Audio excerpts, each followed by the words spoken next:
الشیطان الرجیم بسم اللہ الرحمن الرحیم وبہ نستعین وهو خیر المعین صلی اللہ علی سیدنا محمد وآلہ الطاہرین اللہم صلی علی محمد۔ ماہ مبارک رمضان کی مناسبت سے قرآن کریم کا موضوع گمان اور خوش فہمیاں از نظر قرآن آپ کی خدمت میں پیش کیا جا رہا تھا۔ گزشتہ درس میں ہم نے شہید کو مردہ کہنے یا مردہ سمجھنے کے گمان کو جو قرآن نے باطل قرار دیا ہے اس کا مطالعہ کیا، اور اجمالی طور پہ آپ نے ملاحظہ کیا کہ قتل میں اور موت میں فرق اللہ تعالیٰ نے کیا ہے، اور راہ الہی کو مشروط جو اجر اللہ تعالیٰ نے شہداء کے لیے رکھا ہے وہ راہ الہی کے ساتھ مشروط کیا ہے، اور راہ الہی راہ رسول صلی اللہ علیہ وسلم، راہ امیر المومنین و ائمہ اہل بیت علیہم السلام کو قرار دیا گیا ہے۔ اور اسی کے ضمن میں آپ نے اس پہلو کو بھی ملاحظہ کیا کہ حیات کی متعدد اقسام ہیں، حیات مادی ہے، حیات معنوی ہے، اور اسی طرح شہداء کے بارے میں جب احیاء کہا گیا تو یہاں پہ ہم ان کی حیات کا شعور اپنے کم علمی کی وجہ سے نہیں رکھتے۔ اس میں اور بھی موضوع کو آگے بڑھایا جا سکتا ہے کہ قتال جو راہ الہی میں کیا جاتا ہے وہ کتنی قسموں کا ہے، اور اس میں قرآن کریم نے سب سے بڑا جو قتال ہے وہ جہاد اکبر جسے کہا جاتا ہے وہ نفس کے خلاف قتال ہے۔ قتال کے معنی کو تھوڑا سا ملاحظہ کر کے ہم آج کے گمان کے مطابق جو موضوع ہمارا ہے گمان کا تعلق جس سے ہے اسے ذکر کریں گے، اور وہ ہے کہ اللہ کی پکڑ اور اللہ کی پہنچ سے انسان کا فرار کر جانا یہ کفار کا گمان تھا۔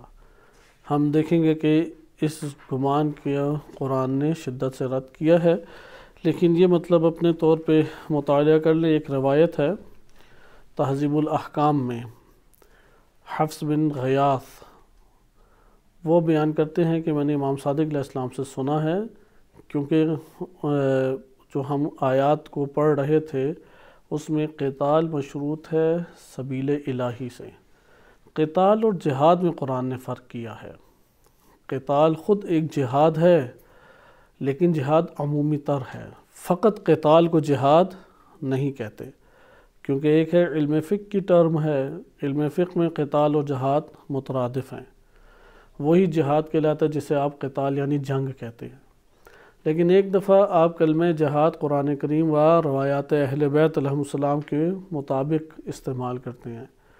احادیث اور آیات مبارکہ میں کلمہ جہاد وہ عمومی تر استعمال ہوا، ہمیشہ قتال کے معنی میں استعمال نہیں ہوا، اس لیے ہم یہاں پہ یہ کہہ سکتے ہیں کہ جہاد کی اقسام ہیں، بعض اقسام قتال ہیں، کل کا کل جہاد قتال نہیں ہے۔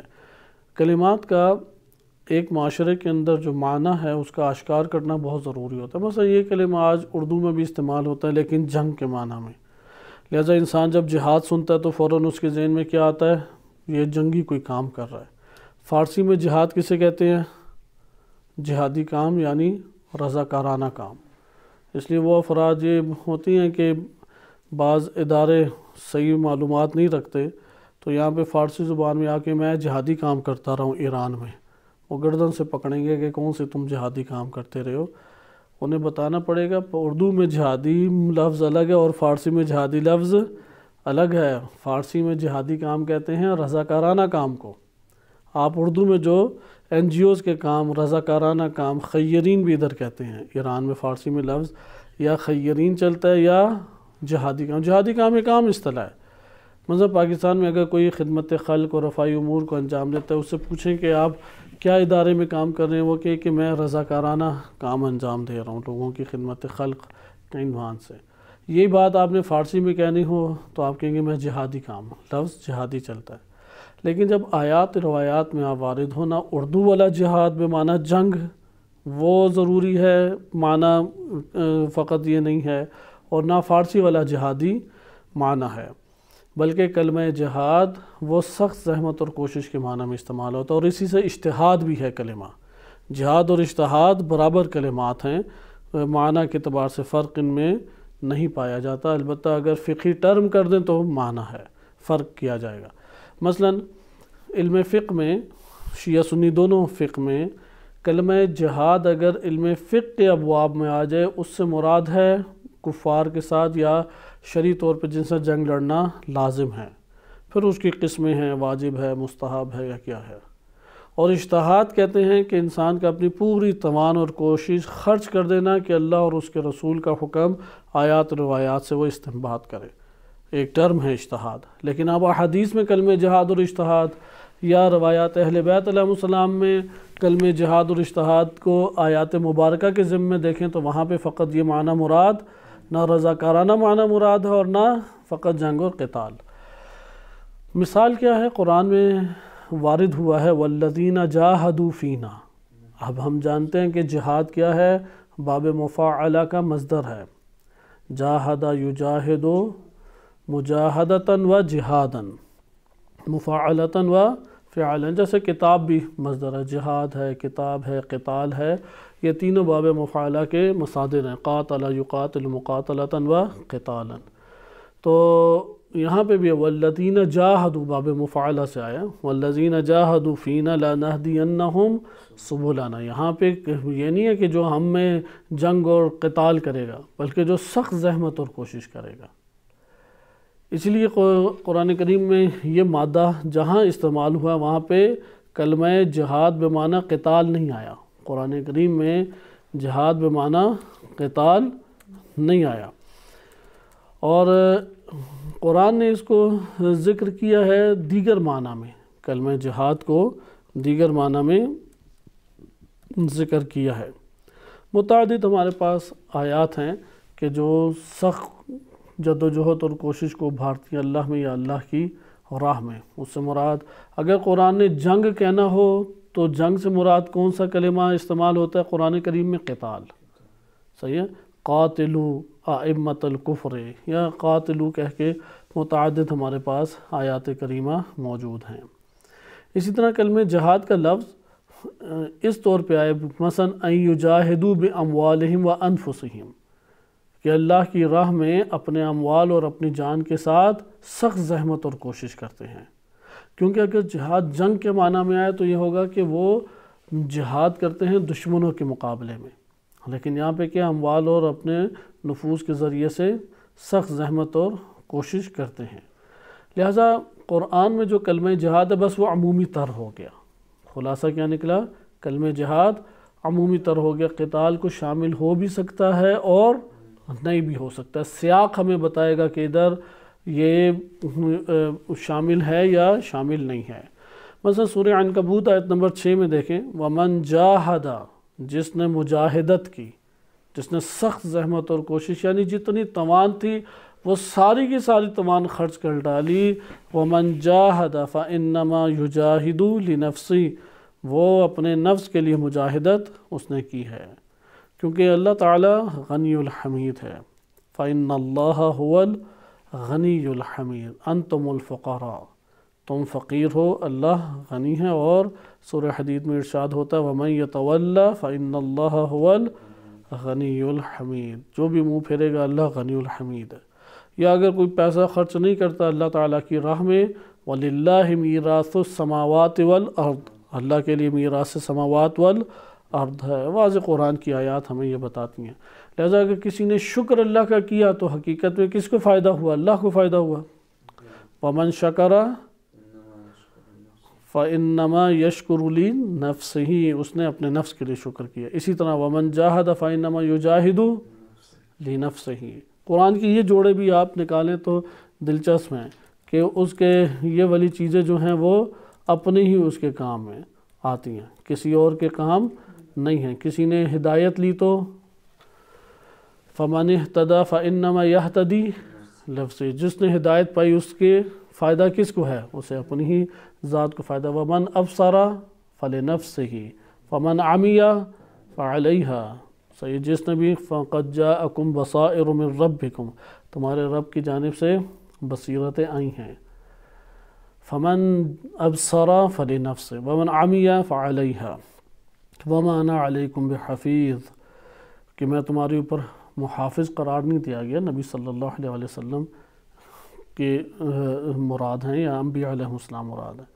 اسی طرح قرآن کی آیت فَمَنِ اهْتَدَى فَإِنَّمَا يَهْتَدِي لنفسی ومن ضل فإنما یضل علیہا وما انا علیکم بوکیل، میں تمہارے اوپر کوئی وکیل مقرر نہیں کیا گیا۔ اسی طریقے سے قرآن کی دیگر آیات ہیں کہ جس میں بیان کیا وَدَخَلَ جَنَّتُ وَهُوَ ظَالِمٌ لِنَفْسِهِ، اپنے ظلم اپنے نفس کے اوپر اس نے کیا۔ تو یہ آپ نے متعدد قرآن کی آیات دیکھیں کہ ان میں ایک ہی ہمارے پاس جہاد کا معنی بھی بنتا ہے، وَمَنْ جَاهَدَ فَإِنَّمَا يُجَاهِدُ لِنَفْسِهِ، بالکل اسی طرح کہ وَمَنْ يَشْكُرْ فَإِنَّمَا يَشْكُرُ لِنَفْسِهِ، مَنْ يَشْكُرْ فَإِنَّمَا يَشْكُرُ لِنَفْسِهِ۔ اسی طرح من عمل صالحا فلنفسه ومن اساء فعلیہا۔ اللہ تعالیٰ چونکہ غنی حمید ہے، اسے انسان کی یہ چیزیں خود اللہ کو درکار نہیں ہے، انسان کا اس میں اپنا فائدہ ہے، اس لیے وہ اگر شکر گزار بنے اسے فائدہ ہے، ہدایت حاصل کرے اسے فائدہ ہے، مجاہدت اللہ کی راہ میں کرے یعنی سخت زحمت اور کوشش، جہد کہتے ہیں جتنی توان اور طاقت ہے، یعنی جس کے بعد انسان نڈھال ہو کے گر جاتا ہے یا بے ہوش ہو جاتا ہے، اس وقت تک وہ اس راہ میں ڈٹا رہے لگا رہے، اس کو کہتے ہیں مجاہدت۔ ایک ہے سعی، صحیح ہے، اور ایک کیا ہے مجاہدت۔ اللہ سبحانہ وتعالیٰ نے ہر دو کا تذکرہ قرآن کریم میں کیا ہاں کہ وَأَن لَيْسَ لِلْإِنسَانِ إِلَّا مَا سَعَى، اس کے علاوہ سعی کو قرآن کریم نے بیان کیے، بعض تقریب کاری کے لیے کوششیں کرتے ہیں، جیسے کہ وَإِذَا تَوَلَّى سَعَى فِي الْأَرْضِ لِيُفْسِدَ فِيهَا، بعض ہیں کہ انہیں جگہ زمین کے اوپر قدرت دے دیں تو وہ کیا زمین پر فساد پھیلائیں گے اور راہوں کو اللہ تعالیٰ کی بند کریں گے، لیکن بعض کیا ہیں ان کی کوششیں آخرت کے لیے ہوتی ہیں۔ یہ کوشش ہے، یہ آخری توان تک نہیں ہے۔ جہاد میں اور سعی میں جہد اور سعی میں فرق ہے۔ سعیٌ کیا ہوتا ہے کہ آپ نے ایک چیز کو پانے کے لیے تگ و دو کی، جسے آپ اردو میں کہتے ہیں تگ و دو، ایک عمل کو انجام دینے کے لیے اس کو کیا کہتے ہیں کہ سعی، یعنی جد و جہد کا ایک مرحلہ اور مرتبہ کیا کہلاتا ہے سعی۔ لیکن سعی میں یہ ضروری ہے کہ جتنی انسان میں توان اور ہمت اور طاقت تھی وہ اس نے سب کے سب خرچ کر ڈالی، سعی میں یہ لازم نہیں ہے۔ اس لیے سعی کے اوپر بھی اللہ تعالیٰ نے مشکور انسان کو کہا ہے، وَمَنْ أَرَادَ الْآخِرَةَ وَسَعَى لَهَا، بس ایک ہیں جو فساد کے لیے کوششیں کرتے ہیں، ایک کی کوششیں کس کے لیے ہو گئی آخرت کے لیے ہو گئی، دونوں افراد برابر نہیں ہیں۔ ایک طالب علم ہے جو اللہ کے لیے علم حاصل کرتا ہے، اور ایک ہے مثلا اقامے یا پاس ہونے یا ڈگری کے لیے علم حاصل کرتا ہے۔ ایک انسان یونیورسٹی میں پڑھتا ہے تاکہ وہ معاشرے کے اندر خدمت خلق انجام دے، صلاحیت کے مطابق وظیفہ شناس بنے اور وظیفے کو ادا کرے۔ ایک جو ہے پیسہ کمانے اور بڑا مرتبہ حاصل کرنے اور لوگوں پہ اپنی فوقیت کو جمانے کے لیے، فقر و مباحات کے لیے علم حاصل کرتا ہے، فرق ہے، وہ دنیا کے لیے ہے، یہ آخرت کے لیے ہے۔ اس لیے وَمَنْ أَرَادَ الْآخِرَةَ، جس نے آخرت کی کوشش کی، وَسَعَى لَهَا سَعْيَهَا، اور اس نے جتنی کوشش کر رہا تھا آخرت کو پانے کی بس کوشش کی، مکس نہیں کیا اس نے چیزوں کو، اپنی اس کوشش میں کیا مد نظر رکھا، فقط اور فقط آخرت کو مد نظر رکھا، وَهُوَ مُؤْمِنٌ، وہ مومن ہے، فَأُولَئِكَ كَانَ سَعْيُهُمْ مَشْكُورًا، ان کی جو سعی ہے وہ اللہ کی بارگاہ میں مشکور ہے، یعنی شکریہ ادا کیا گیا ہے۔ یہ نفع اور نتیجہ اور باقیات و صالحات ہیں۔ بعض کی کوششیں گمراہ ہو جاتی ہیں، پہلے ہم پڑھ چکے ہیں، صحیح ہے، الذین ضل سعیہم فی الحیات الدنیا وہم یحسبون انہم یحسنون صنعا، کہ ان کی کوششیں یعنی کوششیں خوب کی، مثلا عزاداری کے لیے انہوں نے پیسہ بھی خرچ کیا، مسجد میں بھی پیسہ لگایا، سبیل میں بھی پیسہ لگایا، سفر زیارت بھی اس پیسے کے ساتھ کیا۔ تو کسی نے پوچھا کہ کہاں سے یہ پیسہ آیا؟ تو کہا منشیات فروشی کرتے تھے، دھوکہ بازی سے پیسہ کماتے تھے، غصب کیے ہوئے تھے اموال اپنے بہن بھائیوں کے۔ جیسے ہمارے پاکستان میں رواج خاتون کو حصہ ہی نہیں دیتے، وہ جو خاتون کو حصہ دیے بغیر جائیدادوں پہ قبضے کیے ہوئے اور لمبی لمبی نمازیں پڑھ رہے ہیں، ادھر سجدہ ہی حرام ہے، وہ تو غصبی مال ہے، اس کی تو عبادت ہی نہیں ہوئی ادھر۔ لہذا اسی طریقے سے ضروری ہے کہ حلال پیسہ پہلے ہو، پھر وہ کوئی نتیجہ دے گا۔ اس لیے سب کی کوششیں برابر نہیں ہیں۔ ان سعیکم لشتیٰ، تمہاری کوششیں مختلف قسم کی ہیں۔ اس لیے قرآن نے کہا کہ بعض کی کوششیں کیا ہیں وہ اغوا ہیں، اور یہ قیامت والے دن ہوگا کہ لِتُجْزَى كُلُّ نَفْسٍ بِمَا تَسْعَى، جو کوشش اس کا نفس کرتا رہے وہی اسے جزا میں پائے گا۔ لِتُجْزَى، ہر نفس کو جزا دی جائے۔ جزا کس کے مطابق دی جائے گی؟ بِمَا تَسْعَى۔ مثلا ایک شخص قتل کرنے گیا تھا، وہاں پہ کسی کو بچانے میں کامیاب ہو گیا، تو اس کی کوشش کیا تھی؟ قتل کرنا یا بچانا؟ کیا تو وہ قتل کرنے تھا، تو اتفاق سے کوئی بچ گیا۔ مثلا جس کو قتل کرنا تھا وہ کسی اور کو مار رہا تھا، اب اس نے تو اپنے طور پہ اسے مار دیا، تو ایک اور بندہ بچ گیا اس سے، تو اس کو آپ کے خیال میں کون سی جزا ملے گی؟ کیونکہ بعض واقعات تو ہمارے لیے واضح ہیں نا کہ اس میں انسان نے کوششیں ہی حرام کی اور بری ارتکاب کی، اس کے جزا بھی بری ملے گی، لیکن کرنے کیا تھا کام الٹا اور غلط کام، لیکن ہو کیا گیا؟ صحیح کام ادھر سے نکل آیا، تو اس کو کس کا اجر ملے گا؟ اس قرآن کو پھر آپ اس ٹائم دہرائیں، لِتُجْزَى كُلُّ نَفْسٍ، ہر نفس کو کیا جزا ملے گی؟ بِمَا تَسْعَى، جو اس نے کوشش کی۔ کوشش کیا تھی اس کی؟ باطل تھی، تو باطل جزا ملے گی نا، باطل جزا ملے گی اسے۔ صحیح ہے، نبی صلی اللہ علیہ وسلم یا اہل سنت کتب میں سے صحیح مسلم اور اس طرح صحاح میں بھی ہے، اور یہ واقعہ شیعہ کتب میں بھی بعض میں آئے ہیں۔ نبی اکرم صلی اللہ علیہ وسلم کے لشکر میں ایک شخص آگے بڑھ چڑھ کے قتال کر رہا ہے، مارا گیا ہے۔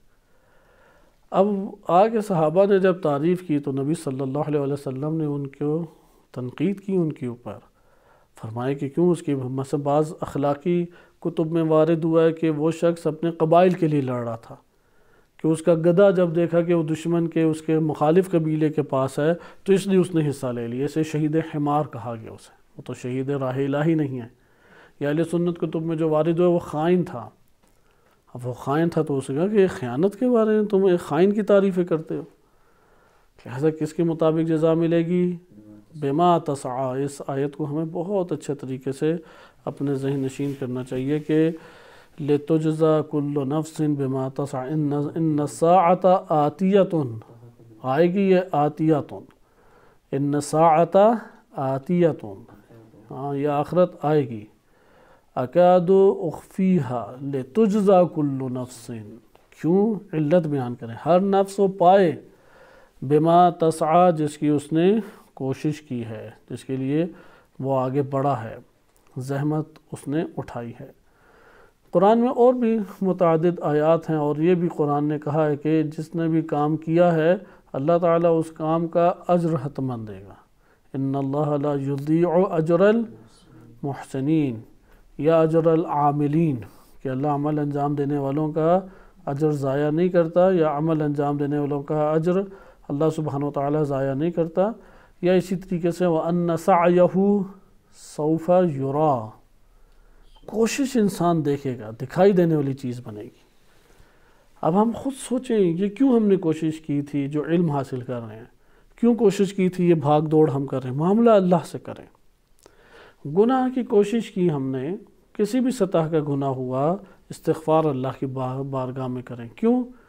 کیونکہ اس کوشش جو کی ہے اسے دیکھنے والی چیز بن گئی ہے، وہ کیا بلا بنی ہے۔ مثلا ایک بندے نے نامحرم پہ نگاہ کی، نگاہ کر کے مثلا ایک لذت کی بجائے بلکہ اور حسرت میں اضافہ کیا، کیونکہ نامحرم پہ نگاہ کرنے سے لذت کی بجائے حسرت میں اضافہ ہوتا ہے۔ اچھا، اب یہ جو اس نے یہ کام کیا، یہ کوشش کی، وہ کیا بن گئی؟ کوئی بلا بنی ہے، کوئی سانپ، کوئی بچھو، کوئی تاریکی، کوئی حادثہ، کچھ نہ کچھ وہ بنا ہے۔ اس کا سامنا کرے گا اگر نہیں مٹایا، زندگی ہے تو مٹا سکتا ہے، استغفار کرے، توبہ۔ توبہ یہ ہے کہ اسے رخ پھیر لے، تعلق اس سے توڑ لے، یہ توبہ کہلاتا ہے۔ نہج البلاغہ میں امام علی علیہ السلام کا توبہ کی شرائط پہ بہت خوبصورت کلام ہے کہ اس ٹائم اس کی گنجائش نہیں ہے، کسی موقع پہ ہم پڑھیں گے، لیکن ان دو آیات کو ذہن نشین ہے، لِتُجْزَى كُلُّ نَفْسٍ بِمَا تَسْعَى، اور دوسری یہ سورہ نجم کی آیت ہے وَأَنَّ سَعْيَهُ سَوْفَ يُرَى، کہ وہ جو ہے اپنی کوششوں کو دیکھے گا۔ اور مذکر اور مؤنث کوئی بھی ہو، اللہ سبحانہ و تعالیٰ اس کا اجر ضائع کرنے والا نہیں ہے۔ وَكَانَ سَعْيُكُمْ مَشْكُورًا، ابرار کے اللہ تعالیٰ، یہ سورہ دہر کی آیات ہیں۔ إِنَّ هَذَا كَانَ لَكُمْ جَزَاءً وَكَانَ سَعْيُكُمْ مَشْكُورًا، تمہاری اس کوشش کا شکریہ ادا، یعنی یہ کوشش ہے کہ جس کا انسان کو جزا ملے گی، اتفاقی چیزوں کی جزا نہیں ہے، جو آپ کے ارادے کے بغیر صادر ہوئی ہے اس کی جزا نہیں ہے۔ ایک بندہ کسی کو مار رہا ہے، اس کو پیچھے سے کسی نے مار دیا اور وہ آگے والا بچ گیا، تو یہ اس کے بچانے کا اگرچہ سبب بنا ہے، لیکن جزا اس کی اپنی کوشش کے مطابق ہے۔ وَيَوْمَ يَتَذَكَّرُ الْإِنسَانُ مَا سَعَىٰ، انسان کو بتایا جائے گا اس دن، کیا بتایا جائے گا؟ جو کوشش کرتا رہا، یہ کیوں اس کے پاس گیا تھا، اس نے کیوں اس سے بات چیت کی تھی، اس بات کرنے کا ہدف کیا تھا۔ جیسے بعض اوقات ایک جگہ پہ کسی مومن کی بے احترامی کرنے کی کوشش کرتے ہیں، ایک موضوع چھیڑ دیا، پتہ ہے میں چھیڑوں گا تو اس کو فلاں بندے سے کوئی ڈانٹ پٹ جائے گی، اس کو فلاں بندے سے کوئی توہین آمیز اس کے یا عزت اور کشی اس کی ہو سکتی ہے۔ اس کی کوشش کیا تھی؟ مومن کی ہتک یا ہتک حرمت یا اس کی عزت کو پامال کرنا ہدف تھا، وہ اپنی اس کوشش کو مد نظر رکھے گا۔ ابو سسنا میں آ گیا کہ بالفرض وہ تو اچھائی کا کوئی نقطہ آ گیا، تو اس کا مقصد کوئی اچھائی اس کی بیان کرنا تھا؟ نہیں، کوشش کا اسے ملے گا، کوشش کے مطابق نتیجہ اسے ملے گا۔ یہ تو ہم نے کوشش اور جہاد میں ایک معنی کو اس لیے ملاحظہ کیا تاکہ آپ اس حدیث کو سمجھ سکیں کہ سعی بھی اہمیت رکھتی ہے، لیکن جہاد اس سے اعلیٰ تر ہے، کیونکہ سعی میں ضروری نہیں ہے، سعیون میں، کوشش میں، کہ جتنی توان ہے اس کے مطابق خرچ کر لی۔ اگر انسان میں جتنی توان ہے اس کے بعد اصلاً سکت ہی نہیں ہے، اس مقدار تک اس نے کوشش کی ہے، تو اس کو کہتے ہیں جہاد۔ امام صادق علیہ السلام سے اس نے پوچھا، حفص بن غیاث نے، کہ جہاد السنت ام فریضۃ؟ تو امام علیہ السلام نے فرمایا الجہاد علی اربعۃ اوجہ، فجہادان فرض، دو جہاد فرض ہیں، وجہاد سنت، اور ایک وہ جہاد ہے کہ جو فرض ہے، لا یقام الا مع فرض، وجہاد سنت، کہ ایک ایسا جہاد ہے کہ جو فرض کے وہ جو قائم نہیں ہوتا سوائے فرض کے، اور ایک جہاد خالصتاً سنت ہے۔ پھر امام علیہ السلام فرماتے ہیں فَأَمَّا أَحَدُ الْفَرْضَيْنِ، ان دو فرض جہاد تھے، واجب جہاد تھے، ان میں سے پہلا کیا ہے؟ فَمُجَاهَدَةُ الرَّجُلِ نَفْسَهُ عَنْ مَعَاصِ اللَّهِ، اللہ کی معصیتوں سے اپنے نفس کو بچانا، یہ سب سے بڑا جہاد ہے، وَهُوَ مِنْ أَعْظَمِ الْجِهَادِ، یہ سب سے بڑھ کر جہاد ہے۔ پھر دوسرا جہاد یہ وَمُجَاهَدَةُ الَّذِينَ يَلُونَكُم مِّنَ الْكُفَّارِ، جو اطراف میں تمہارے کفار ہیں، جو تمہارے پیچھے کفار ایک لگے ہوئے یا تمہارے اطراف میں جو کفار بیٹھے ہوئے ہیں، ان سے مجاہدت کرو، یہ بھی فرض ہے۔ بہرحال آگے روایت تھوڑی طولانی ہے، اسے فی الحال وقت کی قلت کی وجہ سے ہم اس سے صرف نظر کرتے ہیں۔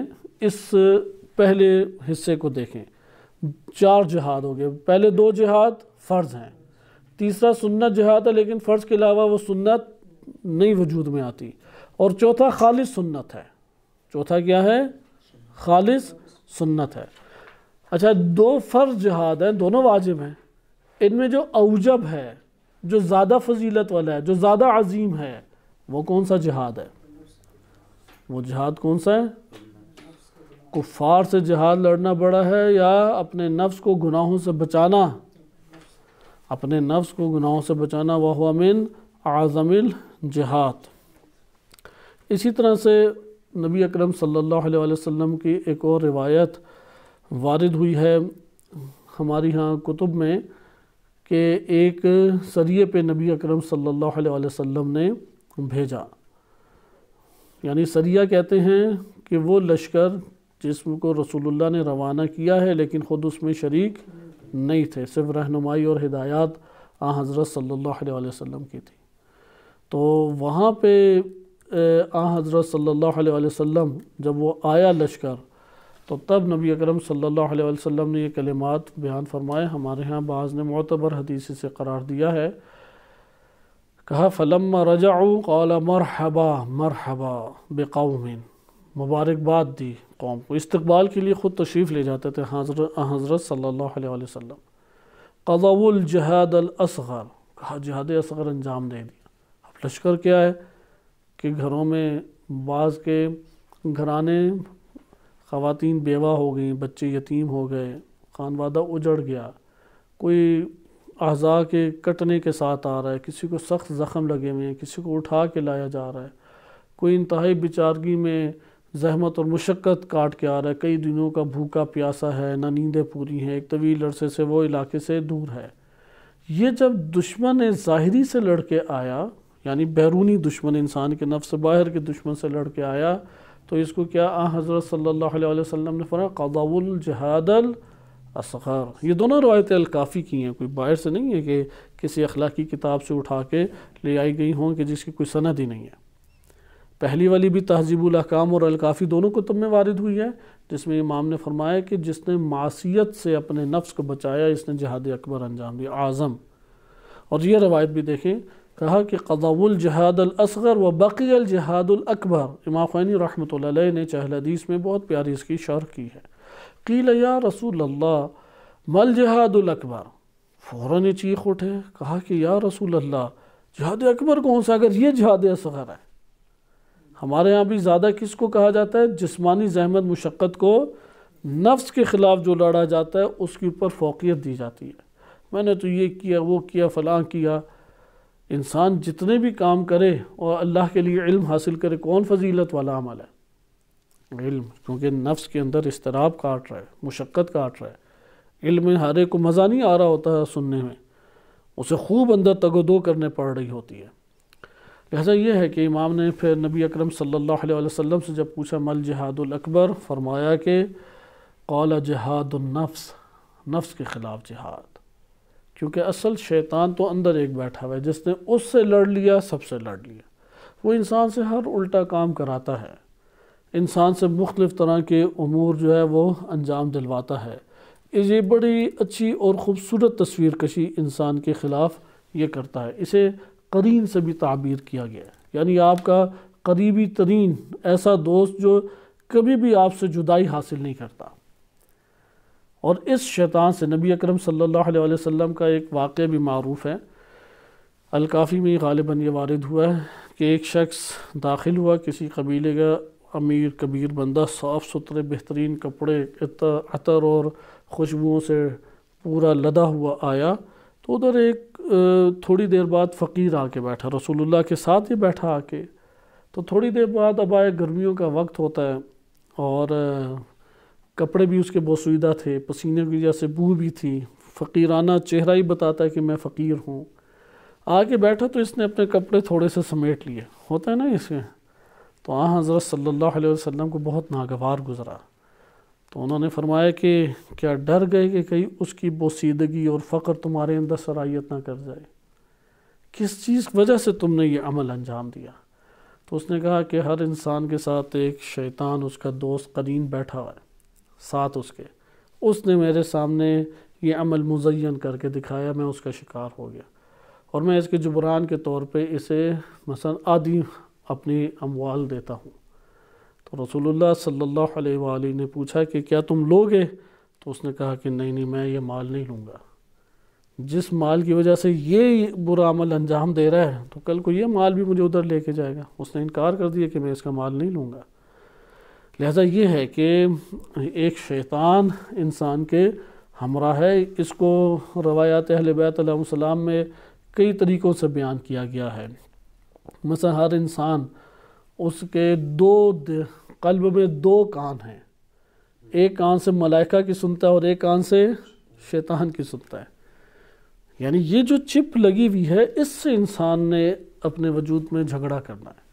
اندر کا شیطان قابو کرنا آسان نہیں ہے، مقدمات گناہوں کے طے ہوتے ہیں۔ عقل مند، زیرک، بیدار انسان وہ ہے کہ جو مقدمات ہی نہ فراہم ہونے دے، جیسے کہ وارد ہوا بعض بزرگ علماء کے بارے میں، بڑی شخصیات جیسے کہ علامہ حلی، مقدس اردبیلی یا اس طرح کی عظیم شخصیات، ان سے کسی نے پوچھا کہ اگر آپ کو جس طرح یوسف علیہ السلام کو اللہ نے آزمایا، آپ کو آزمایا جائے تو کامیاب ہو جائیں گے؟ تو انہوں نے کہا میں تو اللہ سے دعا کروں گا مجھے آزمائے نہ، کیوں ایسی آزمائش میں ڈالے کہ جس میں ناکام ہوں۔ تو ہم تو اسے یہی دعا کرنی چاہیے، بار الہ ایسی آزمائش میں مبتلا فرما کہ جس کا میں شکار ہو جاؤں گا، جس سے میں محفوظ نہیں رہ سکتا۔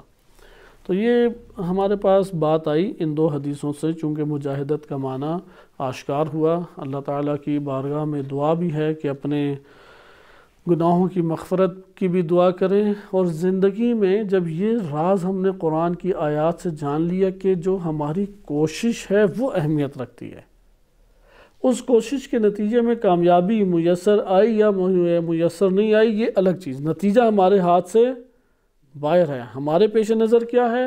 کوشش مثلا اس نے فلاں کی جان بچانے کی کوشش کی، اس نے فلاں کے گھر کو جوڑنے کی کوشش کی، اس نے فلاں کی اصلاح کی کوشش کی۔ ممکن ہے کسی کی اصلاح کی کوشش کرے، اسے راہ دین پر لائے، راہ علم پر لائے، وہ نہیں آئے، وہ اپنی کوشش کا جزا پائے گا، اور یہ جو اس کے ساتھ نیکی اور صلاح کر رہا تھا یہ اپنی جزا پائے گا۔ لہذا لِتُجْزَى كُلُّ نَفْسٍ بِمَا يَسْعَى، یا وہ کیا ہے کہ اپنی فَسَوْفَ يُرَى إِنَّ سَعْيَهُ وَأَنَّ سَعْيَهُ سَوْفَ يُرَى، عن قریب وہ اسے دیکھے گا جو اس کی کوشش تھی۔ آئیں اب ہم اپنے موضوع کی طرف لوٹتے ہیں جو آج سے تعلق رکھتا ہے۔ یہ گزشتہ اختتامی ہمارے بعض نکات رہ گئے تھے کہ اس کے اوپر ہے کہ شہید کا جو اجر اللہ تعالیٰ نے قرار دیا، جو احیاء عند ربہم یرزقون، یہ اس کے لیے ہے کہ جس کی کوششیں راہ الہی میں ہوں۔ راہ الہی کو فراموش کیا، اس قید کو ہٹا دیا تو یہ فساد ہے، قتال ہے، جو نہیں اس راہ میں کوئی اجر رکھتا۔ اور اس طرف بھی توجہ ہے کہ جو صراط مستقیم پہ کسی جگہ پہ بھی مارا جاتا ہے وہ راہ الہی میں ہی اس کی موت شمار ہوگی۔ قرآن کا ایک موضوع ہے کہ جس میں ذکر کیا گیا ہے کہ بعض لوگ یہ گمان کرتے ہیں کہ وہ اللہ سبحانہ وتعالیٰ کی پکڑ سے باہر ہیں، یعنی انہوں نے جو کھیل کھیلا ہے، جو انہوں نے کام کیے ہیں، اس کی وجہ سے اللہ کی پکڑ میں وہ آنے والے نہیں ہیں۔ اس کی وجوہات کئی قسم کی، اس کے اسباب متعدد وجہ سے بنتے ہیں۔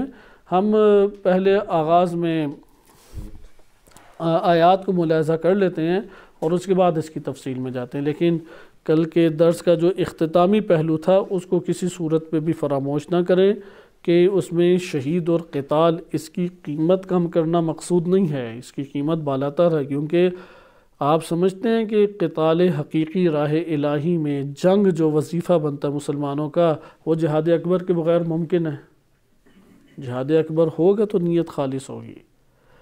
بعض افراد کے لیے اپنے بیوی بچوں اور گھر بار کو ترک کرنا بہت بڑا مسئلہ ہوتا ہے، بہت بڑا مسئلہ، ان کے لیے جہاد اصغر بھی اور اکبر بھی ہے۔ بعض لوگوں کے لیے، جیسے ہم بعض علاقے ہوتے ہیں وہ پیدا ہوتے ہیں تو کلیشنکوف چلا رہے ہوتے ہیں، انہیں کوئی مسئلہ ہی نہیں پیش آتا جب تک گولی لگ نہ جائے، اور بعض شہری ہوتے ہیں وہ ٹائر اگر پھٹے تو ان کا دل تھوڑی دیر تک دھڑکتا رہتا ہے، آنکھوں میں تارے آ جاتے ہیں، اور پھر پتہ لگتا ہے کہ فضا پرسکون ہوئی ہے تو وہ اپنے بیچارہ حالت میں آتا ہے۔ اس لیے دونوں کے لیے حالات ایک جیسے نہیں ہیں۔ بعض کے لیے جیسے عربوں میں ایک رواج تھا کہ تلوار، ان کے جو علاقائی رقص ہوتے تھے وہ بھی تلوار کے ہمراہ، تو اس طور پہ ان کے لیے مشکل نہیں تھا جنگوں میں فوراً شرکت، اس لیے وہاں پہ قضاء الجہاد الاصغر، غیرت کے نام پہ وہ اپنے کنبے کو ہی داؤ پہ لگا دیتے، پورا قبیلہ لٹا دیا کرتے تھے غیرت کے نام پہ۔ ابھی بھی ہمارے پاکستان میں کئی جگہوں پہ ایسا ہوتا ہے۔ آج کی بھی جو خبر ہے کہ باپ نے اپنے بیٹوں سے مل کر اپنی بیٹی کو ہی قتل کر دیا۔ پاکستان نے بھی چن چن کے تکلیف دہ ترین، پورے پاکستان میں شاید یہ 22-23 کروڑ میں ایک واقعہ ہوا ہے، وہ پورے کروڑوں کا واقعہ چھوڑ کے انہوں نے اسی واقعے کو ہائی لائٹ کرنا ہے تاکہ اگلوں کے ذہن میں بھی یہ شیطانی مکاری آئے۔ خود یہ خبر دینا ہی اذیت ناک ہے۔ پوری دنیا کے خطوں پہ نفسیاتی مریض، شیطانی اعلی کار افراد عجیب و غریب حرکتیں کرتے رہتے ہیں، ضروری ہے کہ برائی کو ہی نمایاں کیا جائے۔ بہرحال مقصود یہ تھا کہ جہاد اکبر کا تعین کیا ہے، یہ نہیں ہے ممکن ہے کسی کے لیے تلوار چلانا وہ جہاد اکبر بھی ہو اصغر بھی ہو۔ لیکن ممکن ہے کسی کے لیے تلوار چلانا جہاد اصغر اور جہاد اکبر نہ ہو، کیونکہ جہاد اکبر کا کیا معیار ہے؟ اول معیار ہے نفس کی خلاف ورزی۔ یہ ٹاپک وسیع تر ہو جاتا ہے۔ دو نیکیاں انجام دینے کا آپ کے پاس فرصت ہے، دونوں ہی نیکی ہیں، دونوں اللہ کی راہ میں انجام دینا چاہتے ہیں۔ ایک میں نفس کی مخالفت ہے اور ایک میں نفس کی رضامندی ہے۔ کون ارزش رکھتا ہے، قیمت رکھتی ہے نیکی؟ نفس کے خلاف۔ زیرک انسان ہوگا تو نفس کے خلاف والی نیکی کا انتخاب کرے گا۔ پوچھیں گے کیوں؟ یہ تمہارا تو مزاج میلان وہ تھا، کیونکہ اس میں نفس کی خلاف ورزی ہے۔ کیونکہ نفس کے خلاف جس نے جہاد کیا وہی کامیاب ہے۔ اور پھر دوسرا معیار کیا بیان کیا؟ گناہوں کے خلاف اپنے نفس سے جہاد کیا، لڑائی لڑی۔ نفس کہہ رہا ہے یہ کام کر دے، وہ کہتا ہے نہیں یہ کام میں نہیں کروں گا۔ نفس کہے گا پھر درد جیو، سہو اس درد کو، اس تلخی کو پھر سہو۔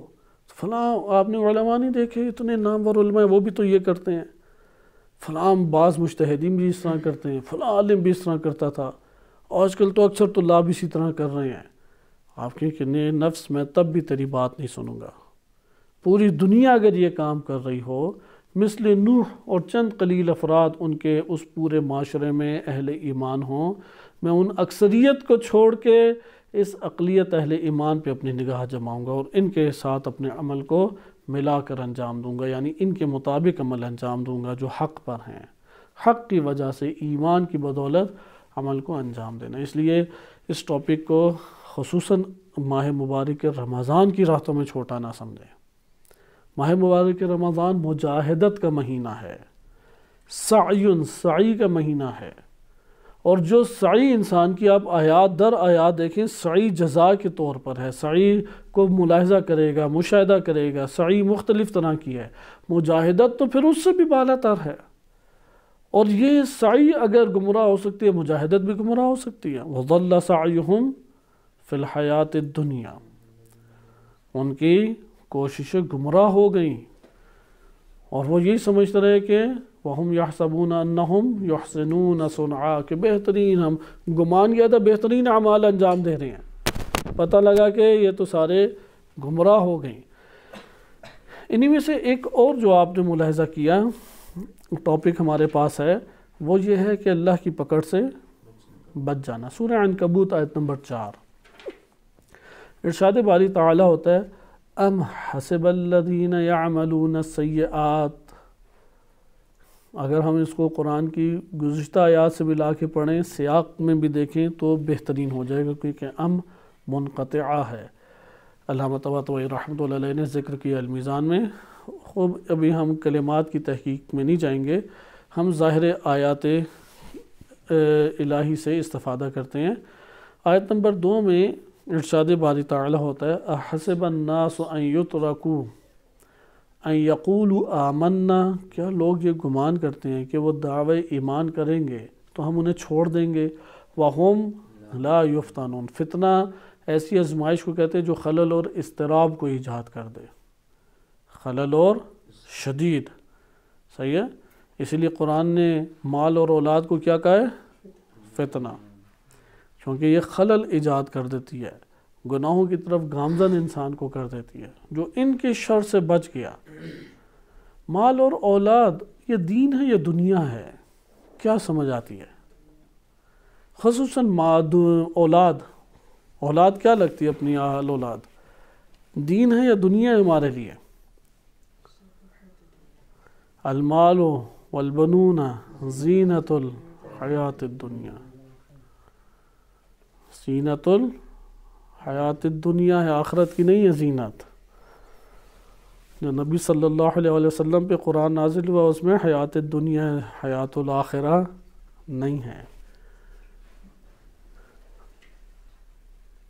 یہ جو آیات ہیں اس میں دقت کریں، کیونکہ حیات دنیا اس کی زینت خداوند متعال نے مال، اولاد اور اس طرح دیگر جو اسباب ہیں اس کو قرار دیا۔ اگر اولاد نہ ہو تو انسان کی زندگی نہیں چل سکتی، اس دنیا میں زینت نہیں رہے گی، رونق نہیں رہے گی۔ ان کے ذریعے سے آخرت حاصل کرنی ہے، اولاد کے ذریعے کیا کرنی ہے؟ آخرت حاصل کرنی ہے۔ ایک اور بحث ہے، البتہ اس بحث کو ہمیں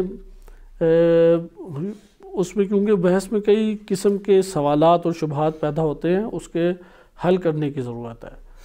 اس دنیا کے اندر تو اجتماعی زندگی ہے، آخرت میں بھی کوئی اجتماعی زندگی ہے ہماری؟ کیونکہ ادھر اجتماعی زندگی کا آغاز کس سے ہوتا ہے؟ خانوادگی کے ساتھ۔ آخرت میں بھی کوئی خانوادگی زندگی ہماری ہے یا نہیں ہے؟ اصل یہ ہے کہ آخرت میں اجتماعی زندگی نہیں ہے۔ اجتماعی زندگی نہیں ہے تو پھر کیا اپنے والدین اور بقیہ افراد سے نہیں ہم ملیں گے؟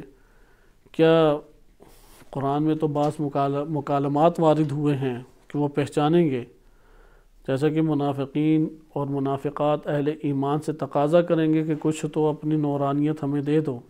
یونادونہم الم نکم معکم، کیا وہ ندا دیں گے کیا تم ہمارے ساتھ نہیں تھے؟ قالوا بلا، ہم تمہارے ساتھ تھے، جان بے جان باقی رہے گی۔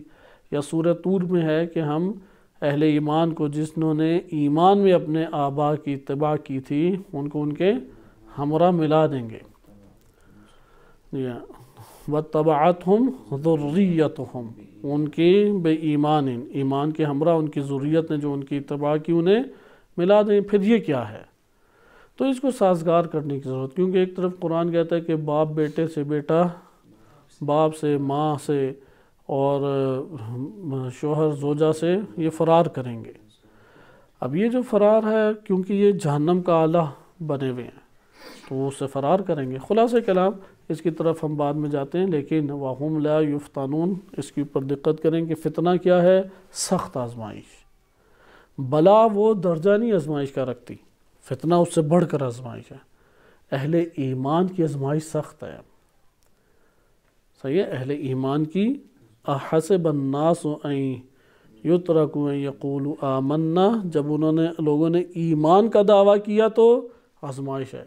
لیکن جہاں پر خلقت کی بات ہے وہاں پہ آپ دیکھیں گے فتنہ نہیں، وہاں پہ عموماً کلمہ قرآن میں کیا وارد ہوا ہے؟ بلا، لیبلوکم ایکم احسن عملا، صحیح ہے؟ الذی خلق الموت والحیات لیبلوکم ایکم احسن عملا، هو الذی خلق السماوات والارض فی 6 ایام وکان عرشہ علی الماء لیبلوکم ایکم احسن عملا، سورہ ہود کی آیات ہے کہ تاکہ تمہیں آزمائے۔ لیکن یہ فتنے کا ہے، ایمان ہے تو فتنے کا انسان کے اوپر ایک آزمائش آئے گی۔ اب وہ فتنہ خاتون ہو سکتی ہے، فتنہ مال ہو سکتا ہے، فتنہ اولاد ہو سکتا ہے، فتنہ جاہ و منصب اور اقتدار ہو سکتا ہے۔ بہرحال یہ اللہ تعالیٰ کی سنت ہے، مستمر سنت ہے، ہو نہیں سکتا کوئی فتنے کے بغیر ایمان کے دعووں میں آگے نکل جائے، کیونکہ فتنہ جو کہا گیا ہے یہ صرف پرکھنے کے لیے فقط نہیں ہے، کیونکہ پرکھنا بھی تو ایک مقصد ہے۔ ایک مقصد یہ ہے کہ وہ صفت کمال بھی حاصل ہو۔ مثلا اگر مشکلات نہ آتی تو صابر بنتا کبھی؟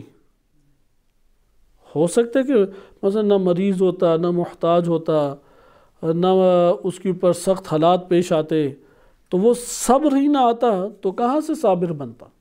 خطرات اگر نہ آتے اور مختلف خطرات سے نمٹنے کی اس کے پاس راہیں آشکار ہوتی، توکل کیسے کرتا؟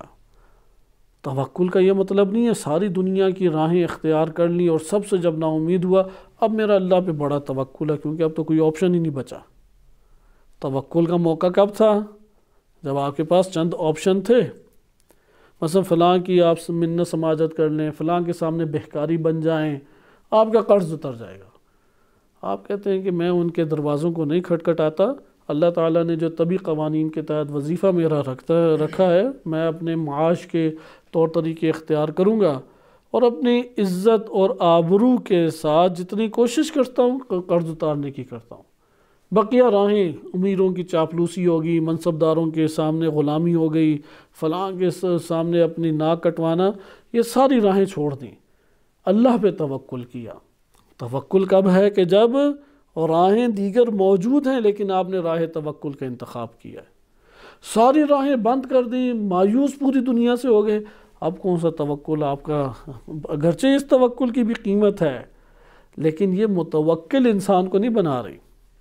بالکل اسی طرح قرآن نے کوئی کہے کہ آپ کے پاس کوئی علم غیب ہے کہ وہ متوکل نہیں بنا، قرآن کی نے خود مثالیں دی ہیں، سورہ یونس میں بھی ہے اور دیگر صورتوں میں بھی ہے کہ جب کشتی میں یہ بیٹھتے ہیں اور فضا انہیں بڑی پرسکون اور بڑی خوشگوار لگ رہی ہوتی ہے، اچانک ہی حالات پلٹتے ہیں اور موجیں اٹھتی ہیں، کشتی کو پلٹا دیتی ہیں، غرق ہونے پہ آ جاتے ہیں، بچنے کی کوئی امید نہیں ہوتی، تو خالص ہو کے کیا کہتے ہیں؟ اللہ کو پکارتے ہیں، دیندار بن جاتے ہیں خالص ہو کے۔ لیکن جب انہیں نجات دیتے پھر کیا ہو جاتے ہیں؟ پھر وہ دوبارہ پلٹ جاتے ہیں۔ سورہ یونس کی ابتدائی آیات میں یہ بات وارد ہوئی ہے کہ انہیں بڑی خوبصورت اور بہترین فضا لگ رہی تھی، لیکن جب وہاں سے وہ نکل گئے، سورہ یونس آیت نمبر 22 اور 23 میں ہے، وَهُوَ الَّذِي يُسَيِّرُكُمْ فِي الْبَرِّ وَالْبَحْرِ، چلاتا ہے وہ ذات وہ ہے کہ جو حقیقت میں تمہیں خشکی اور تری پہ چلا رہی ہے۔ سوچیں نا، سمندر میں اتنے لمبے لمبے سفر کرتے ہیں، کیوں نہیں ایک موج اٹھی اور اس کشتی کو پلٹا دیا؟ کیوں ایک بھور نہیں بنا اور کشتی کو لے ڈوبا؟ ابھی امر الہی نہیں ہوا، اذن الہی نہیں ہوا۔ یہ جو خشکیوں پہ لمبے لمبے سفر کر رہے ہیں، ہوائی سفر، زمینی سفر، کیوں اچانک زمین ہلی نہیں ہے؟ کیوں جو ڈرائیور ہے وہ سویا نہیں ہے؟ کیوں کوئی اور حادثہ پیش نہیں ہے؟ کیونکہ اذن الہی نہیں ہوا۔ یسیرکم، وہ ذات ہے جو تمہیں چلا رہی ہے، حتی اذا کنتم فی الفلک، تم کشتی میں ہوتے ہو، وجرین بہم بریح طیبہ، بڑی خوشگوار ہوا تمہارے لیے، جیسے کہتے ہیں نا خوب انسان کا لذت لینا فضا سے، نیلگوں ایک پورا سمندر سامنے وسیع عریض پھیلا ہوا ہے، ہوا بڑی خوشگوار لگ رہی ہے، صحت کا احساس بھی ہے، ذائقوں کی دنیا میں بھی گھرا ہوا ہے، اپنوں کے ساتھ سفر بھی کر رہا ہے۔ اب اسے بریح طیبہ، بڑی اچھی ہوا لگ رہی ہے، وَفَرِحُ بِهَا، اور خوش بھی خوب ہو رہا ہے۔ یہ زندگی میں ہر ایک کے حالات آتے ہیں، ادھر کشتی مراد ہے، کسی کو گھر میں یہ حالات پیش آ رہے ہیں، یہ حالات تبدیل ہونے والے ہیں، کیونکہ اللہ نے فتنے میں مبتلا کرنا، ابھی آپ پڑھ رہے ہیں، صحیح ہے، فتنہ ہے۔ تو یہاں پہ ایک مثال جب دی جا رہی ہے تو ایک ایسا مورد پیش کی جا رہا ہے جس کے ذریعے سے ایک اور پہلو کو بتائیں۔ وَإِلَّا گھر کے اندر یہ حالات نہیں ہمیں پیش آتے ہیں، عمدہ غذائیں انسان جو چاہتا ہے وہ کھاتا ہے، بیوی بچے اس کے ساتھ ہیں، اہل خانہ، والدین، بہن بھائی، صحت بھی اسے ملی ہوئی ہے، عزت کا بھی اسے احساس ہے، یہ ہے بریح طیبہ وفرح بہا، اس ہوا سے انہیں خوب مزہ بھی آ رہا ہے۔ عموماً جوانی کی زندگی جن کی کوئی مشکلات گھریلو ایسی نہیں ہوتی، اس سے آزمائے جا رہے ہیں۔ جاءتها ریح عاصف، اتنے میں یہ ایک آندھی طوفان والی ہوا آتی ہے۔ وجاءہم الموج من کل مکان، ہر طرف سے موجیں اٹھ کے ان کے اوپر پڑ رہی ہوتی ہیں۔ وظنوا انہم احیط بہم، یہاں پہ بھی ان کا گمان ہے، گمان کیا؟ بند گلی میں آ گئے، صحیح ہے، احیط بہم، بند گلی، کوئی چارہ نہیں ہے ہمارے پاس۔ حتیٰ کہ انسان کے لیے کوئی چارہ نہ ہو تو کس کا شکار ہوگا؟ موت کا شکار ہو تو وسیع جہان میں منتقل ہوتا ہے یا گئی اس کی زندگی؟ وسیع جہان میں۔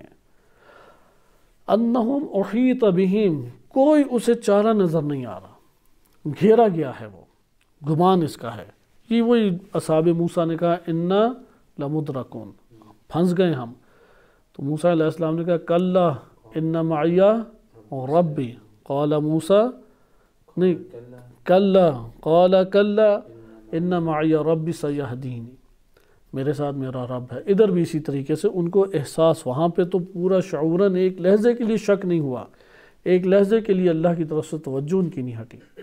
اہل ایمان ادھر پہنچے ہوئے تھے، گمان کیا انہوں نے کہ انا لمدرکون، ادھر اہل ایمان نہیں ہیں، ادھر تو زندگی کی لذتوں سے، خوشگوار لمحات سے لطف اندوز ہونے والے لوگ موجود ہیں۔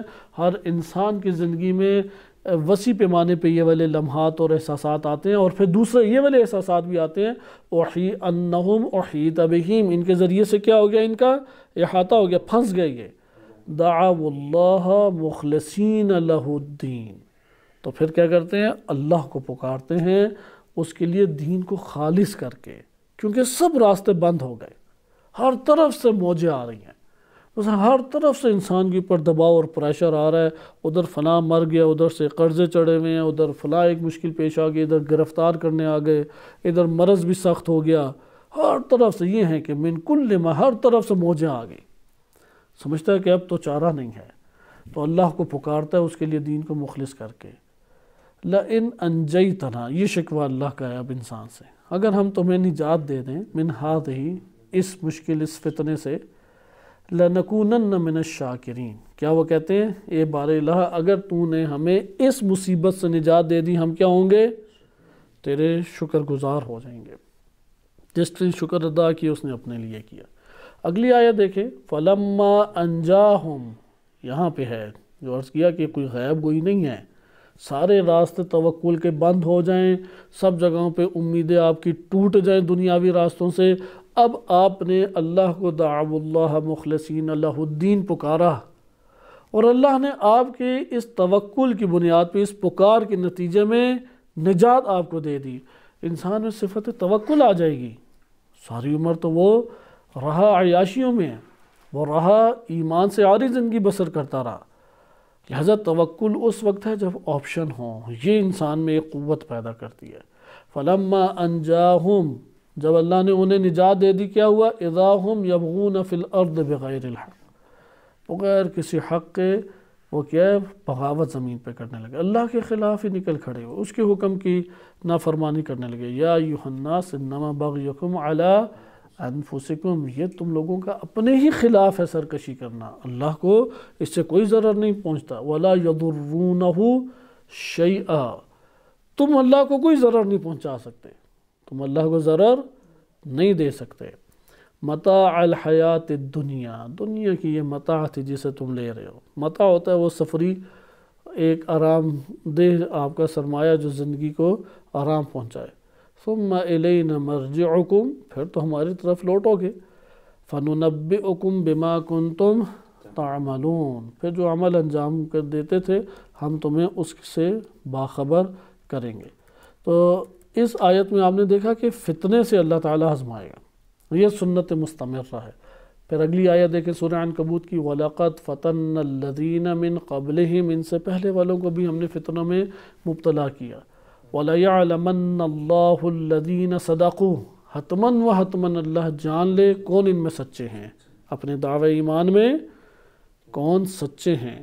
وَلَيَعْلَمَنَّ الْكَاذِبِينَ، اور کون ان میں جھوٹے ہیں۔ اللہ کو کیا علم نہیں ہے؟ علم ہے۔ ادھر علم سے کیا مراد ہے؟ کہ اللہ تعالیٰ کسی کے عمل کے بغیر اسے سزا نہیں دیتا۔ جب علم اللہ تعالیٰ کے اس کے عمل اس علم کے مطابق جو اس نے عمل جرم انجام دیا اس میں رنگا جاتا ہے تو مستحق عذاب بن جاتا ہے۔ پھر یہ آیت آئی، ام حسب الذین، کیونکہ لوگ کیا سمجھتے ہیں ہم تو اللہ کی پکڑ سے بھاگ جائیں گے، لوگوں میں یہی ہے کہ ہم فلاں کام کریں گے تو فرار کر جائیں گے، فلاں کریں گے تو فلاں کر جائیں گے۔ ابھی پہلے آیت کو دیکھ لیں، پھر انسان کے بھاگنے کے جو طور طریقے ہوتے ہیں دنیا میں، وہی سمجھتا ہے میں اللہ تعالیٰ کے خلاف نعوذ باللہ استعمال کر لوں گا۔ ام حسب الذین یعملون السیئات ان یسبقونا، وہ لوگ جنہوں نے برے اعمال انجام دیے، کس کو انجام دیا؟ سیئات کو انجام دیا۔ وہ دیکھیں گے بھی کیا؟ پھر سیئات دیکھیں گے، کیونکہ یہ تکوینی چیز ہے۔ کون سی چیز تکوینی ہے؟ عمل کا دکھائی دینے والا بن جانا، یہ کیا ہے؟ تکوینی ہے۔ تکوینی سے کیا مراد ہے؟ جیسے اس دنیا میں آگ لگائیں گے تو لگ جائے گی، 100 درجہ حرارت تک پانی کو پہنچائیں گے تو ابل پڑے گا، نرم جسم کے اوپر سخت لوہے کی چیز کو یا نوکیلی چیز کو پھیریں گے تو جسم نرم کٹ جائے گا، کوئی بھی نرم جسم ہو وہ کٹ جائے گا۔ یہ تکوینی امر ہے۔ اسی طرح یہ تکوینی امر ہے، اگر کوئی پاکیزگی اپنے نفس میں لائے گا، حقائق کو دیکھے گا، تکوینی امر ہے۔ اگر کوئی عمل خیر انجام دے گا تو یہ عمل خیر انجام دینا تکوینی امر ہے، بہترین چیزیں اس کے سامنے وہ بن جائیں گی۔ لہذا صبر کا پھل جو کہتے ہیں میٹھا ہے، اس سے مراد یہ ہے کہ صبر کی تلخی کو تم برداشت نہ کرو، اپنا پورا کینہ، بغض اور اندر کی حسد اور حقد نکال لو اور ایک ٹھنڈک تمہیں آ جائے، تو اب اس کے نتیجے میں تم اپنے وجود کے اندر چیزوں کو دیکھو گے کیا کیا انسان نے۔ مثلا اگر اپنے ہاتھ پہ ضرب لگائے، اس کے بعد آنکھ پہ ایک چھری کی نوک کے ذریعے سے مارے، پھر سر زور سے دیوار پہ مارے، تو ہر عمل کے نتیجے میں اسی کے مطابق اسے زخم لگ رہا ہے یا نہیں؟ اسی طرح ہر برے عمل کی اپنی بری تاثیر ہے، ہر برے عمل کی اپنی بری تاثیر ہے۔ مثلا زہر کی تاثیر الگ ہے، اندر کے جسم ٹکڑے ہوتے ہیں، باہر سالم ہے۔ اسی طریقے سے بعض ڈنڈے ہیں وہ پڑتے ہیں انسان کے وجود کے اوپر تو گوشت کو درم بھرم کر دیتے ہیں، پٹھوں کو درم بھرم کر دیتے ہیں، ہڈی کو کچھ نہیں ہوتا۔ بعض ایسے ہیں کہ جو ہڈی کو توڑتے ہیں اور صرف گوشت کے اوپر بھی ادھر ضرب لگتی ہے، بقیہ جسم ٹھیک ہے۔ ہر زخم کے کیا ہیں؟ وہ اپنی ہی تاثیر ہے۔ ہر برائی کی بھی تاثیر اپنی اور ہر اچھائی کی بھی تاثیر اپنی ہے۔ اچھائی کی بھی جو کوشش ہے وہ دیکھنے والا عمل ہے، برائی کی بھی جو کوشش ہے وہ دیکھنے والا عمل ہے۔ لہذا ام حسب الذین یعملون السیئات، جنہوں نے برے اعمال انجام دیے وہ یہ گمان کرتے ہیں ان یسبقونا، یہاں پہ ساری توجہ رکھنی ہے، ان یسبقونا، وہ سبقت لے جائیں گے ہم سے، یعنی چکر دے جائیں گے ہمیں۔ سبقت لے جانے سے کیا مراد ہے؟ آپ نے انہیں پکڑنے کے جتنے سارے راستے رکھے تھے وہ پھر بھی فرار کر گئے، سبقت لے گئے آپ پہ۔ ابھی آپ کوشش ہی کر رہے تھے، پلان بنا رہے تھے، وہ نکل بھی گئے، فرار کر گئے آپ کے ہاتھ سے، وہ نکل جائیں گے آپ کے ہاتھ سے۔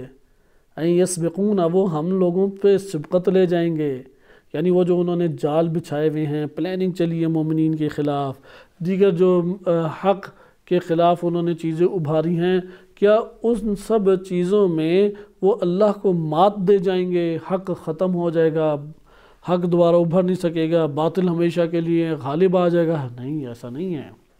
نہ قیامت میں سبقت دے سکتے ہیں، نہ اس دنیا میں سبقت دے سکتے ہیں۔ قرآن نے پھر بیان فرمایا ساء ما یحکمون، کس قدر برا انہوں نے حکم لگایا، کتنی بری سوچ ہے ان کی ہے۔ بری سوچوں میں سے ایک یہ ہے کہ ہم چکر دے جائیں گے جی، ہم نے اسے گھما پھرا کے نکل جائیں گے جی۔ اب اس دنیا کے اندر ان کی یہ کوشش رہتی ہے۔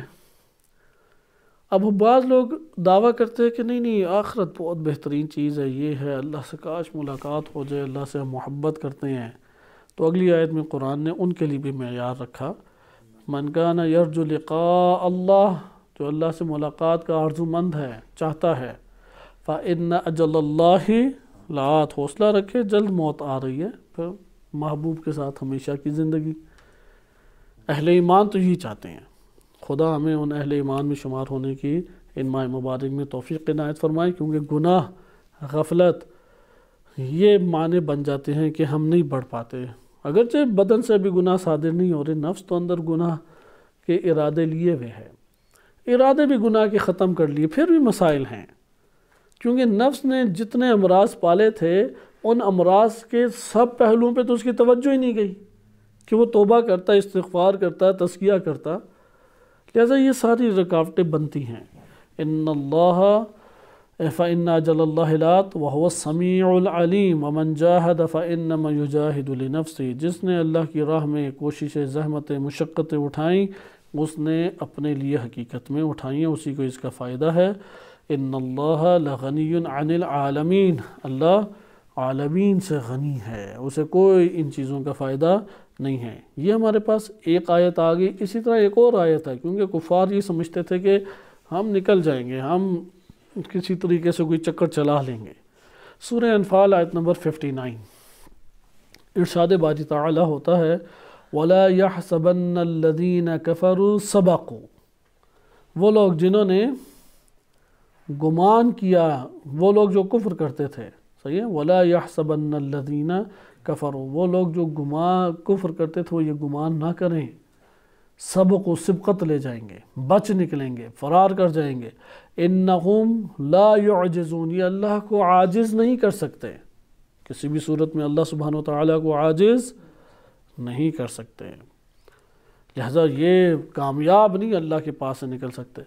اس کے اوپر ہم آج اکتفا کرتے ہیں کیونکہ ٹائم آج ہمارے پاس کم تھا، لیکن اس جگہ اس بحث کو کل بقیہ مکمل کریں گے، کیونکہ آج کے آغاز درس میں گزشتہ بحث کا ایک مورد رہ گیا تھا، اگرچہ وہ بحث 2-3 درسوں میں مزید پھیلائی جا سکتی تھی، لیکن ہمارے یہ سارے کے سارے گمان کے موضوعات وہ ختم تو نہیں ہونے لگے، لیکن جو حسب کے ذریعے سے آئے ہوئے ہیں، حسب الناس یا یحسب الانسان یا لا ولا تحسبن ولا یحسبن، ہا سین بیم با جن جن میں آیا ہوا ہے، ان کو ہم ایک طور پہ حل کر لیں اس ماہ مبارک رمضان کی راتوں میں.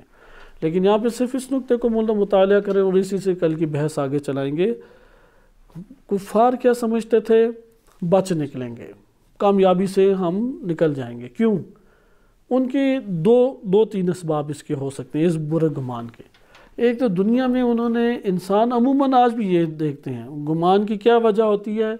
قانون کے دائرے سے صاحب قوت بچ جاتا ہے. صحیح ہے؟ کیسے بچ جاتا ہے؟ اس نے یا تو اپنے تعلقات بہت اوپر تک پہنچائے ہوئے ہیں، اور وہ جو تعلقات پہنچائے ہوئے ہیں وہ اس کی سفارش کریں گے، اور سفارش کر کے وہ سارے کے سارے راستوں سے اسے نجات دے دیں گے. یہ سفارش عادلانہ ہے یا ظالمانہ ہے؟ اور سفارش ظالمانہ کے ذریعے سے بچے وہ. دوسرا، ان کی بچت کا اپنی قوت بازو کے اوپر، جو اموال اور اولاد اور دنیا میں ان کی طاقت تھی، اس کی اساس پہ ان کا یہ گمان تھا کہ ہر جگہ قانون کے دائرے میں اور لوگوں کی پکڑ سے اور مشکلات سے وہ بچ نکلے، اپنے مال دولت سے، سلامتی، آل اولاد اور قبائل کی اساس پہ. تو یہ سمجھتے ہیں کہ تب بھی ہم بچ جائیں گے. تیسرا ہے کہ ہم رشوت فدیہ دے دیں گے، رشوت دے دیں گے، فلاں کچھ دے دیں گے. چوتھا یہ ہے کہ ہمیں جنہوں نے پکڑنا ہے وہ ہیں کون؟ وہ اللہ کی ذات ہے اور حق ہے، اہل حق ہیں. تو حق کو تو ہم نے بہت کمزور کر دیا. علامہ طباطبائی رحمۃ اللہ علیہ نے یہ تفسیر کی ہے، حق کے خلاف جو ہم نے سازشیں کی ہیں اور اس کو بڑا کمزور اور ناتوان کر دیا، اور یہ سارے غریب فقیر لوگ ہیں، کچھ نہ ان کی سفارشیں چلتی ہیں، نہ کوئی ان کی عزت کرتا ہے، نہ ان کے اندر کوئی قوت اور طاقت موجود ہے، دھتکارے ہوئے معاشرے کے لوگ ہیں. تو یہ لوگ ہمیں پکڑ سکیں گے، آرام سے ہم نکل جائیں گے. قرآن نے ایک ایک کر کے پھر دروازے بند کیے، جیسا کہ سورہ حدید میں ہے کہ فَالْيَوْمَ لَا يُؤْخَذُ مِنْكُمْ فِدْيَةٌ، تم سے پیسے نہیں لیے جائیں گے، جو دینا چاہتے ہو دے دو، نہیں قبول کیا جائے گا. مَأْوَاكُمُ النَّارُ هِيَ مَوْلَاكُمْ، یہ مسلط تمہارے اوپر آگ رہے گی، وَبِئْسَ الْمَصِيرُ. اسی طرح یہ دروازے بند کیے. جہنم اللہ نے کیا بنائی ہے؟ لَمُحِيطَةٌ بِالْكَافِرِينَ، جہنم گھیرے ہوئے ہے. اس کو انشاءاللہ اب یہ گمان کو پڑھیں گے. گمان عادی زندگی میں جو سفارشی زندگی بسر کر رہے ہیں، لا قانونیت کی زندگی بسر کر رہے ہیں، دوست احباب اور ان طور طریقوں اور طاقت کے زور پہ نکل جاتے ہیں، یہ لوگ پھنسیں گے. یہ اس طرح کے گمانات کرنے لگ جاتے ہیں اور قانون الہی کے دائرے میں بھی نہیں آتے. دوسری طرف جو پیسے کی اکڑ کے اوپر بیٹھے ہوئے ہیں، یہ لوگ بھی اسی جو سمجھتے ہیں حق کو ضعیف اور ناتواں کر دیا، حق تو کسی کی بھی مدد نہیں کر پاتا اور نہ کرے گا، اور ہمیں بھی کوئی نہیں یہ چھیڑ سکتا، ہمارے مقابلے میں بھی نہیں آ سکتا. تو یہ گمان کے اسباب ہیں. اس کے اوپر مزید تفصیلی گفتگو اگلے درس میں کی جائے گی. صلی اللہ علی سیدنا محمد و آلہ طاہرین.